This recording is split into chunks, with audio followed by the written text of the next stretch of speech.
So there are a lot of things energetically happening around the equinoxes.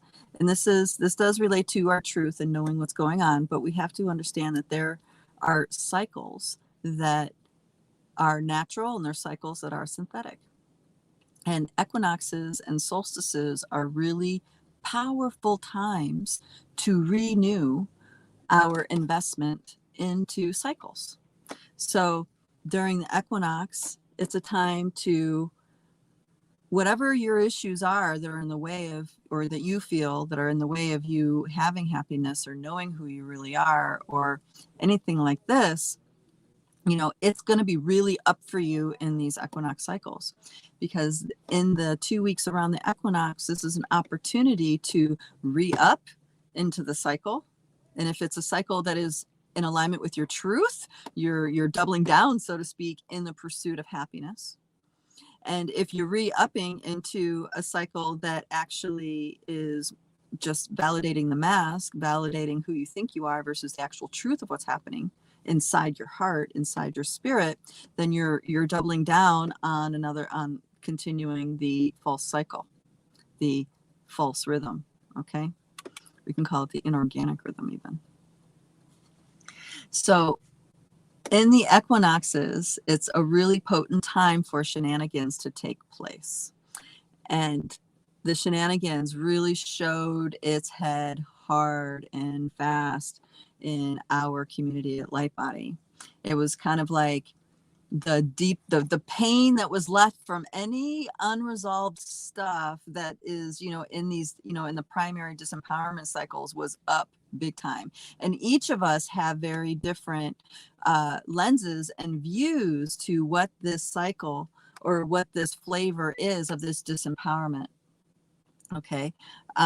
And so for one dear starshine, it's, financial stuff, taxes, it's matrix, financial stuff in relationship to the matrix, right? And then the stress of what that is. And for another starshine, it's, a whole nother level of rejection, or a whole nother level of not being able to accept what is. And then we had another dear starshine that was just super stressed and feeling like she's, done so much in her life, but still hasn't done what she's actually wanted to do in her life, So it's like these emotions and feelings that we're having around actually it was right on the equinox. We get together in groups and visit these things and track into it.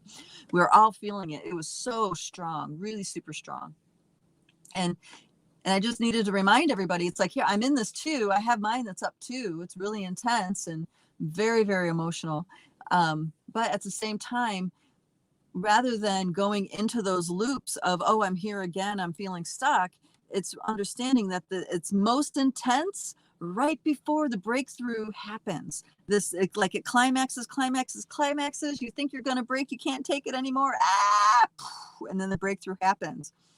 And then a realization, a perspective that you never had before all of a sudden is there, okay? So when we got together and we're tracking into this and unwinding these things for each other, it did, things were able to move and we had a totally different perspective. And one of the dear starshines, especially with the financial matrix game, she got a message.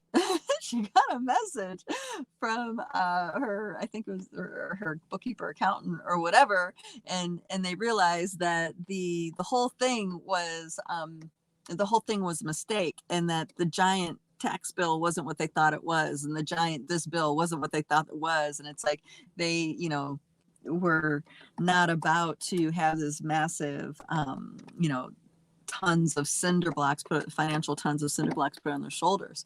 And it was a major breakthrough. It's like, wow, this is amazing. And at the same time, she during her process, she talked to her family, her mom, and she found out that her parents had the exact same dynamic unfold in their life.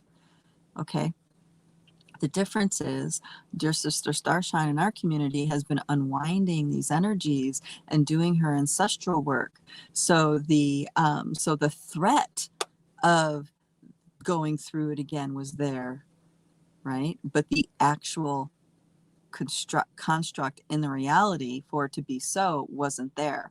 You see what I mean? So she still processed the thoughts, feelings, emotions as if it was happening, but the actual nesting dolls of reality were not in alignment for that to be the truth. You see what I mean? So this is another level of why it's so important to do your ancestral work, because you really look at your parents. You can look just at your parents. What have they suffered through that hasn't been fully resolved? Okay, what have they gone through where there was anger and frustration and bitterness, all that stuff, where that still existed. I was so fortunate,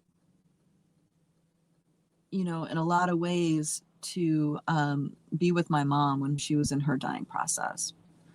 And that's because she got to recapitulate. She got to tell me all the things that she took in as lies that were not, they were not. And she was waking up to the realizing this is just society saying this is this and that's that. None of it's true. So she took a lot of time to make sure to pass on the massive insights and breakthroughs that she had on a personal level about life, about society, about these false rhythms. So, to pass that on to us. So she did a lot of inner work before she actually passed, which we benefited, my sister and I, we benefited greatly from that work that she did. She didn't even know that she was doing it. She just was following her truth. Her truth got her there. Her truth got her to what she really wanted to put forward in the world. Her intention of being a good parent. Her intention of wanting her kids to be free. And this is really important because our children, my children, your children, are also in the same current. So whatever bitternesses, whatever pains, whatever things you hold on to and feel justified doing that, they pay the price. They pay the price for what you're not willing to allow to come full circle. Okay. So this is a we game, and the pursuit of happiness, you pursuing your truth, living your authentic truth and finding happiness that is actually in alignment with that in your spirit, you're going to have very little regret in this life. And not only that, you get to pass this on to your children, and your children get to be free as well. Okay, they're no longer driven on that subconscious level by your unresolved issues. Okay. So me personally, my highest value is freedom, love, community, service to the whole, because that makes me happy. That's my authentic truth.